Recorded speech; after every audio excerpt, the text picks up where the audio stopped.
here with senior conservative Marjory Lebreton, who's been on the campaign bus going back to Diefenbaker. She also participated in Brian Mulroney's campaigns. So just wanted to ask you, Marjory, how has the technology changed on these campaigns? It's like a Model T Ford to a fast Mustang.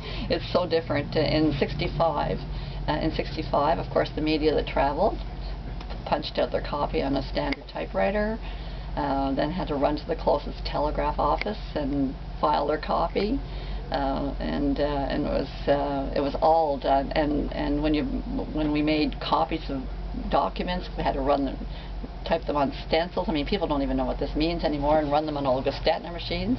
So that was '65. By '68, with Mr. Stanfield, I was on that campaign. That was the year of Trudeau-mania. With the media filing, it advanced to the media again preparing their own copy by typewriter. But then we arranged for phone banks. So we'd have these huge big phone banks in hotels or wherever we happened to be, and they would call in their stories. And then, of course... You mean dictate them? Yeah. Dictate them? Yeah, they'd call in their stories. Or they could still file by through the telegraph office. With Mr. Clark and Mr. Mulroney, I was one of the tour coordinators, but we actually started the tours became much more sophisticated, sort of following on after the model set down in the States by the Kennedy administration, actually, and there was a book called The Advance Man, and so that was the whole, when the tour became part of the message. And then, of course, traveling with Mr. Harper, as then leader of the opposition in '05, '06. We were into BlackBerries, but now, now we're into like the technology even in 5 years.